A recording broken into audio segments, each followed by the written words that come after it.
Buenos días, clase. Hoy vamos a hacer una visita al Colonia del Sacramento, que se encuentra en Uruguay. Pues antes de visitar, tenemos que aprender un poquito. Quiero que ustedes abran el libro a la página 303 para responder a estas preguntas, ¿verdad o falso? Les doy un segundo para hacer eso, so put the video on pause, respond to the questions, and we'll be right back.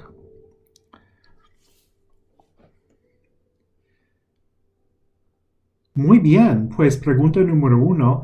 La base de la economía de Uruguay es la industria. Vamos a ver. Las exportaciones de productos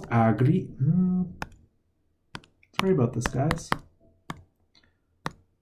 De productos agrícolas y ganaderos son la base de la economía. Pues número 1 es falso. No es la industria, es la agricultura.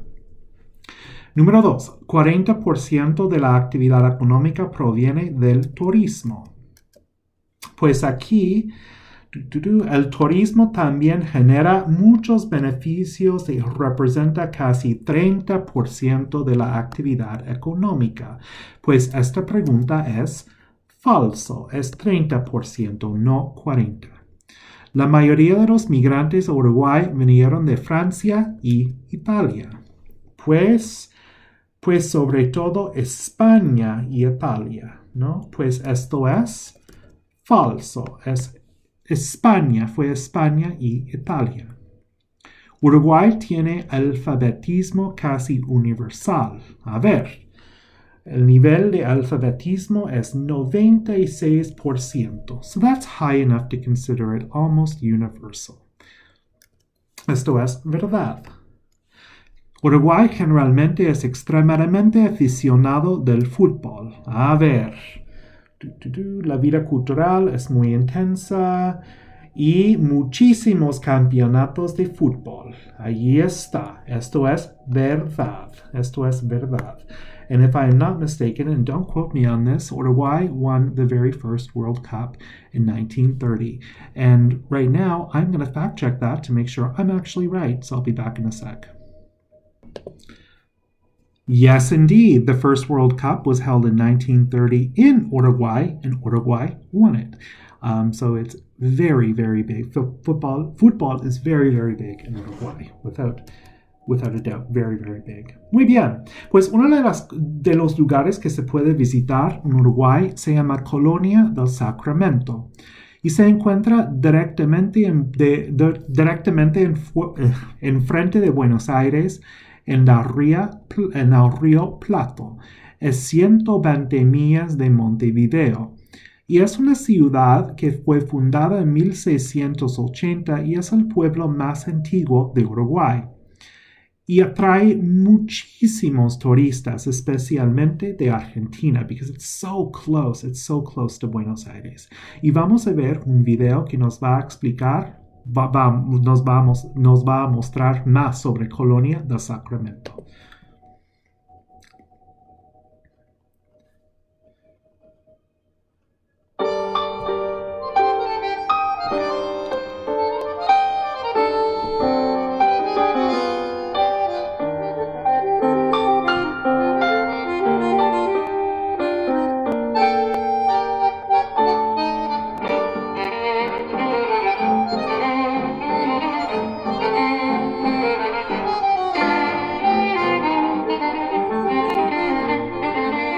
Colonia del Sacramento, conocida en el medio local como Colonia, es la capital del departamento de Colonia, en el suroeste de Uruguay. Está ubicada en la ribera norte izquierda del Río de la Plata y a 177 kilómetros de Montevideo. Se encuentra emplazada sobre el cabo que forman las puntas de San Pedro y Santa Rita. Su barrio histórico fue declarado Patrimonio de la Humanidad en 1995 por la UNESCO al ilustrar la fusión exitosa de los estilos portugués, español y postcolonial. Este casco antiguo comprende 12 hectáreas del extremo occidental de la ciudad. El plano es de origen portugués y contrasta con el estándar que prescribía la ley española sobre las Indias Occidentales. Se caracteriza por sus calles angostas de piedra que resaltan su tradición militar.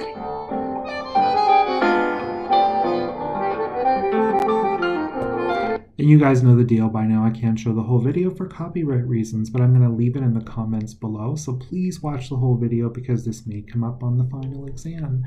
And she's basically narrating for our vision impaired students. She's basically narrating what's going on in the video. Colonia del Sacramento is very old. An equivalent in the U.S. might be that you guys know might be Charleston, which is as well a very, very old city that's preserved.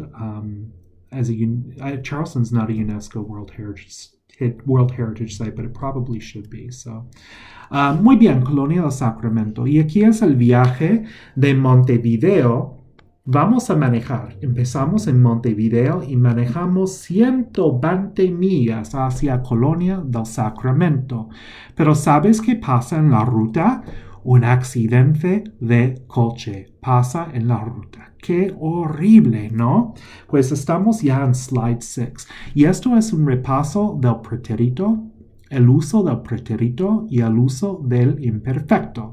These are all the things we already learned about the preterite and the imperfect tense, and now we're going to put them to practice in the next 3 slides. So I want you to pause the video in a second, and I want you to go through these sentences piece by piece by piece, using this outline that we have, figuring out if verbs should be conjugated in the preterite or the imperfect, and conjugate the verbs. This is going to take a while, but it's really good practice.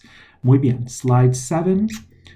Adelante. Put the video on pause now and choose between and give me a reason why.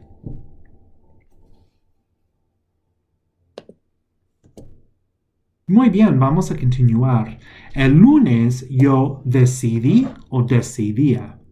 Pues primero, you should always ask yourself, do we have a time marker? We do, and it's el lunes. El lunes aquí. I guess I just gave it away.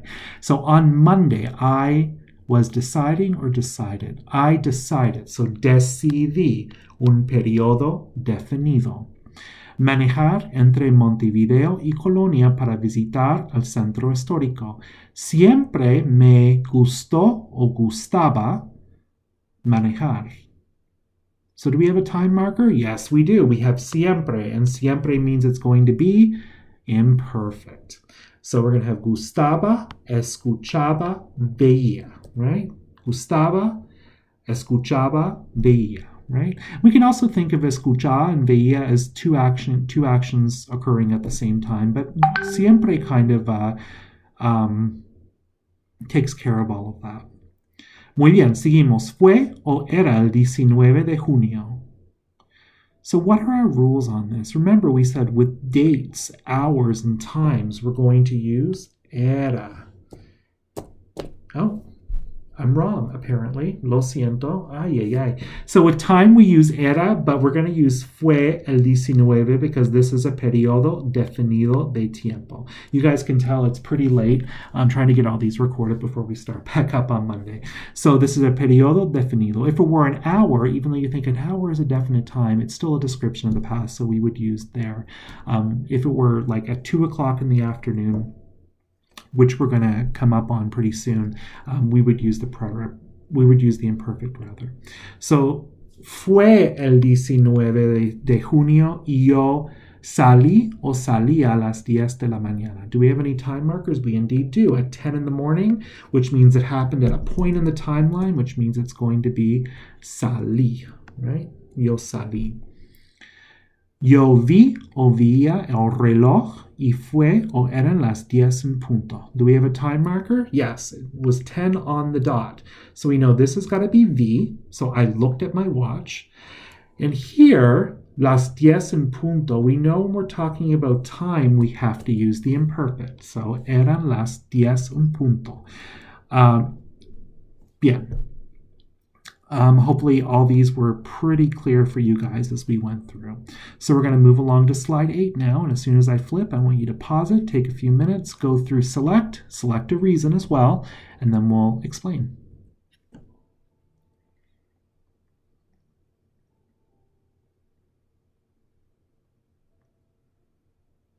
Muy bien, vamos a continuar. Pues aquí, hacía mucho sol y calor. So we have, it's very hot. What did we say about weather? We said weather should be in the imperfect. Hacía mucho sol y calor, right? Y por eso, because of this, yo puse o ponía el aire acondicionado en el coche. So how do we say this? So it was very hot, so I turned on or was turning on. I turned on, yo puse. Esto es una acción. And I'm going to turn off that. That's my WhatsApp going nuts right now. So I'm going to turn that off so it stops distracting us.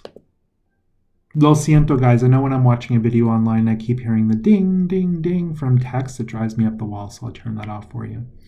So an action, right? So turning on the air conditioner, that's almost one of those actions that has to be preterite because, I mean, you could habitually turn on the air conditioner, but we don't have any indication here that this is a habitual action. This is an action that's repeated, so we're just going to assume you turned it on once because it was hot, right? So fui o iba a la gasolinera, which makes sense here. Yo voy a decir yo fui. So I went to the gasolinera. I went to the gas station, right? So this is just an action. I went to the gas station. Llenaba el coche. Entraba en la tienda y compraba unas galletas. What does this look like to you guys? This, then that. This is a series of actions. So llené, entré, compré. A series of events. Llené, entré, compré unas galletas. Entonces, fui o iba a la carretera. Here we have another action. Then I went to the highway, right? Fui a la carretera. Fui o iba a tomar la carretera. So what do we say about iba? Remember what we said about iba plus a plus infinitive to indicate things that you were going to do? Right? So this is exactly what we have here. So iba a tomar la carretera.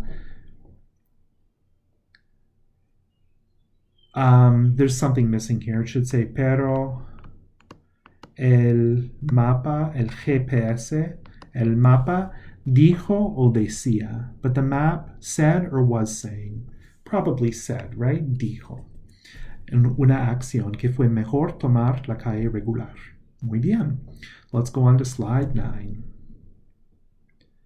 Pause the video and figure it out.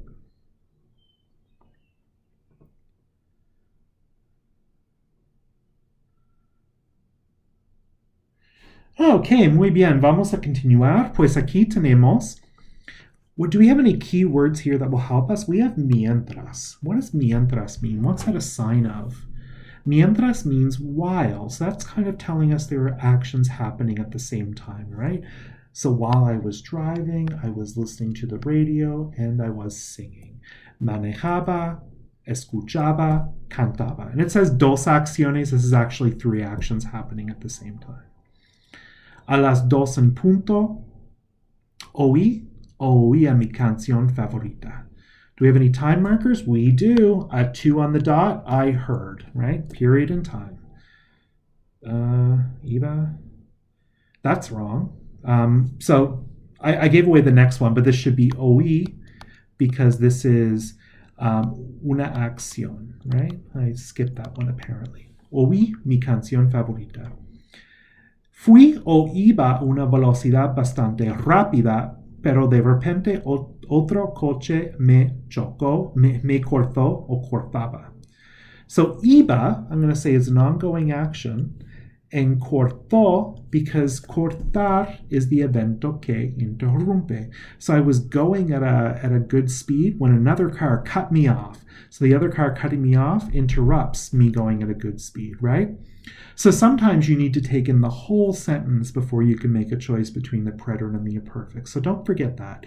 Don't just think, oh, I don't have to read the whole thing. I've got it. Remember, you should take in the whole sentence before you make a choice between the two.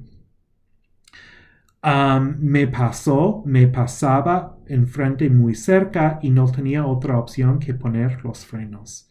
¿Qué vamos a escoger aquí? ¿Pasó o pasaba? pasó. So it passed me enfrente muy cerca, right? You could also look at this as actually pasaba, right? Because you have to slam on your brakes. So slamming on your brakes becomes, yo no tenía, actually, you know what? Forget that. It can't be pasaba. It should be pasó. Sorry about that. Again, late, tired. Me pasó en frente muy cerca y no tenía otra opción que poner los frenos. Muy bien, vamos a slide. I guess, you know what? I apparently don't know what I'm talking about tonight. So I said it could be pasaba because it's an ongoing event. So let's think this out in English. So it was passing me very closely and I had to slam on the brakes. So you could think of it as he passed me by and then I slammed on the brakes, or I slammed on the brakes because he was passing by me very close, right? It could be either. They both kind of mean similar things with a little bit of difference. Don't worry too much about that. Muy bien, vamos a ir con slide 10. Pause the video and then we'll go ahead.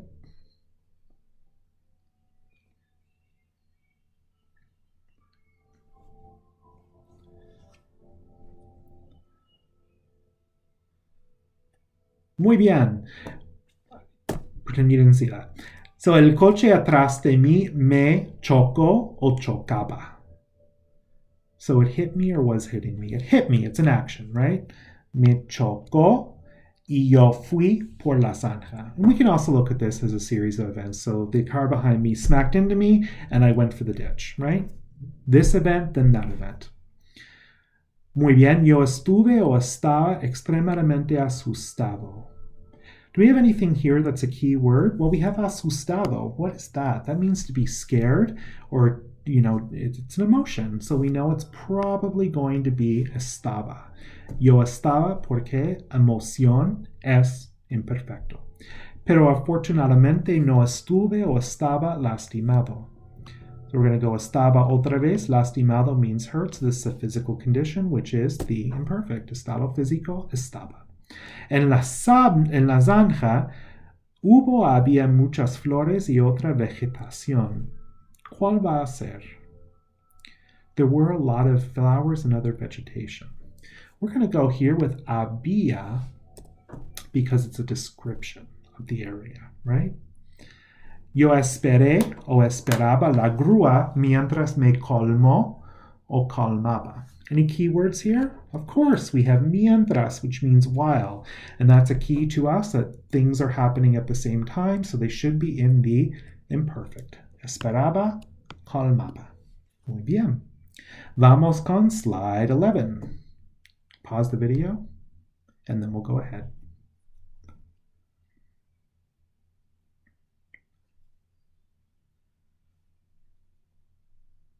Muy bien, vamos a ver.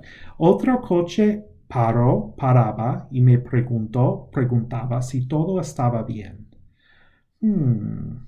What could it be here?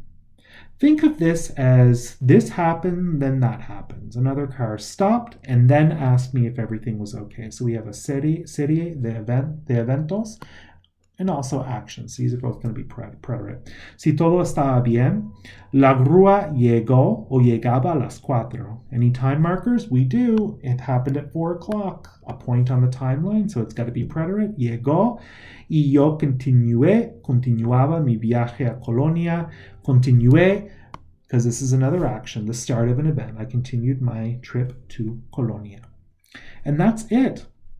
So you guys have all the knowledge you need right now to do 9:14 and 9:15 in your workbook, which are sort of the preterite and imperfect wrap-up. Again, this is one of the most difficult, probably the most difficult thing you've done so far in Spanish. And it's not uncommon for non-native speakers to never nail this exactly because it is complex. And I mean, think about in English how we use our preterite and imperfect. We use it kind of interchangeably, but sometimes, you know, you can use them. We don't use them interchangeably, but we use them very fluidly. We don't think about it. So in English, our preterite tends to be the ed verbs, where our imperfect tends to be the was, ing, I was walking, or used to. Sometimes in English, though, we use these pretty interchangeably. So when I was 7, I went to the store a lot, right? So we would think went, that's our preterite, right? But in Spanish, this would have to be the imperfect because we're talking about when we were 7 years old. So this is a period of time. So it's almost a little more rigid than in English because English has very strict rules on which, no, sorry, English has very fluid rules on which you can use and when, and English is a very forgiving language. Spanish is pretty forgiving too, but Spanish has more rigid rules on use of the imperfect and the preterite. So in the last video from the class before this, I linked to you a whole bunch of extra explanations. If you need more, there's a litany of videos on YouTube of people explaining the difference between the preterite and the imperfect. And for more practice, right below this in the comments, I'm going to put a whole bunch of different places where you can go and do some extra practice, and hopefully you get really good at this. I think you guys can nail this. And that's it for today. Hasta mañana.